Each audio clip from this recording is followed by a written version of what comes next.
राज्यात काही होत नाही। शेतकऱ्यांना सुद्धा माझं आव्हान आहे की आता तुम्हाला जर तुमचं अस्तित्व वाचवायचं असेल तर रविकांत दादा तुपकर सारख्या लढवया शेतकऱ्याच्या नेत्याच्या पाठीशी ठामपणे उभा राहिल्याशिवाय पर्याय नाही हे लक्षात घ्या। आपण असणाऱ्या या ठिकाणी अनेक प्रकारची खतखत निर्माण झाली की जणू काही सरकारच काही आंदोलन प्लॅन करतंय अशी एकंदरीत स्थिती आपल्याला बघायला मिळते।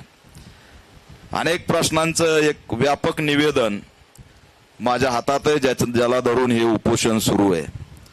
गौतम अदानीचे स्मार्ट मीटरच्या संदर्भातला प्रश्न सुद्धा आता राज्यभर त्याचं गोरगरिबांना झळ पोहोचताना दिसते आणि मी ज्यावेळेस सर्च केलं त्यावेळेस हे मीटर तुमची गोपनीयता आणि तुमचं सगळंच त्या ठिकाणचं एक गुलामीचं सिम्बॉल म्हणून तुमच्या असणाऱ्या दरवाजावर काय असेल तर अदानीचं ते असणार एक मीटर अशी पद्धतीची एक स्थिती झालेली आहे।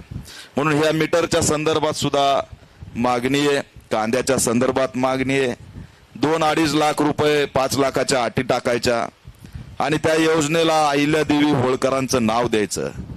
मी या सरकारला विचारतोय की अहिल्यादेवी होळकरांचा अपमान करण्यासाठी तुम्ही हे नाव दिलेलं आहे का असा सुद्धा प्रश्न मी विचारतोय। सरसकट कर्जमाफी का केली जात नाही, का त्याला आट लागावी? शेतकऱ्यांसाठी तुमची ही भूमिका अतिशय दुर्दैवी आणि निंदनीय आहे। त्याच्यामुळे आता आपल्याला या आंदोलनाच्या माध्यमातून राज्यव्यापी जनउठावाच्या दिशेने गेल्याशिवाय आपल्याकडे पर्याय राहिलेला नाही। शेतकरी जर हवालदिल असेल तर शेतमजुराचं भूमिहीनांचं जीवन आणखी अवघड आहे। त्यामुळे रविकांत दादा तुपकर यांना मी मागणी करतोय, आव्हान करतोय की शेतकऱ्यांच्या शेतीवर अवलंबून असलेला शेतमजूर हा अतिशय एक बहुजन दलित घटकातील हा मजूर आहे आणि त्या मजुरावरती जे काही प्रायव्हेट कर्ज आहे त्याची सुद्धा नोंद घेतली पाहिजे। दुर्दैवाने त्याची नोंद होत नाही। दुष्काळ पडला तर त्याला कोणतं पॅकेज जाहीर होत नाही। तर त्या शेतमजुराच्या संदर्भात सुद्धा या ठिकाणी आपण भूमिका घेतली पाहिजे। एवढंच नाही, शेतकऱ्यांच्या कर्जमाफीसाठी कुठंतरी आंदोलन होताना दिसतात, परंतु काही योजना अशा आहेत मागासवर्गीयांच्या, महात्मा फुले महामंडळ, संत रविदास महामंडळ, त्या ठिकाणचं अण्णाभाऊ साठे महामंडळ, अल्पसंख्याक विभागाचं महामंडळ, यांना कधीच कर्जमाफी झाली नाही आणि त्यांचा उद्योग त्या ठिकाणी कोरोनाच्या काळातच संपुष्टात आलेला आहे। त्याच्यामुळे या कर्जमाफी सोबतच त्या कर्जमाफीचा सुद्धा लढा, मागासवर्गीयांच्या महामंडळाच्या कर्जमाफीचा लढा आपण त्या ठिकाणी लढणार आहेत आणि तसं आंदोलन सुद्धा येणाऱ्या काळात आम्ही या ठिकाणी करणार आहेत असं जाहीर आव्हान यामध्ये मी करतोय। रविकांत दादा तुपकर यांना एक मोठी ताकद देण्यासाठी मी या ठिकाणी आलोय। ऑल इंडिया पॅन्थर सेना त्यांना या आंदोलनाला जाहीर पाठिंबा देत आहे असं मी या ठिकाणी जाहीर करतो। राज्यातल्या सर्व कार्यकर्त्यांना आव्हान करतो की या ठिकाणी जे काही सुरू आहे ते केवळ दिशाभूल करणार आहे।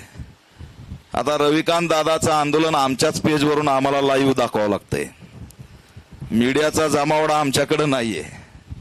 पण एक कॉमेडियननी काहीतरी 370च्या बिर्याणीचं काहीतरी म्हणला तर 2 दिवस झालं टीव्हीवरती 370च्या बिर्याणीचा विषय सुरू आहे।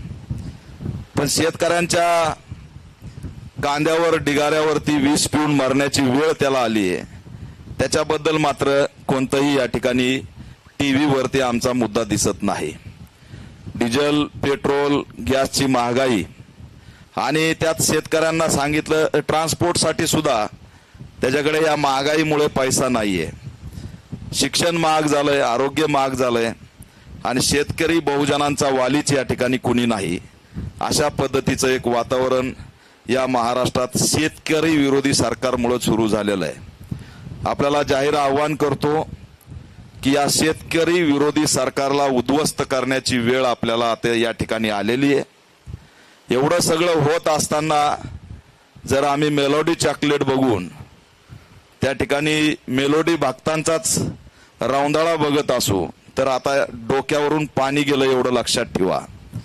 हे डोक्यावरून एवढं पाणी गेलंय की प्रत्येकाची थट्टा सुरू आहे आम्ही लढणारे आहोत, आम्हाला हा देश वाचवायचा आहे, म्हणून आमच्याच असणाऱ्या समाज बांधवामध्ये आरक्षणाचा वाद लावला, जेणेकरून आम्ही शेतकऱ्यांचा लढा लढला नाही पाहिजे, जेणेकरून आम्ही ईव्हीएम हटवण्याचा लढा लढला नाही पाहिजे, जेणेकरून आम्ही दलितांचा लढा लढला नाही पाहिजे. म्हणून भावाभावात भांडणं लावायचे, जाती जातीत भांडणं लावायचे. परवा दिवशी तुम्ही बघितलं असेल, यांना सगळं कळतं.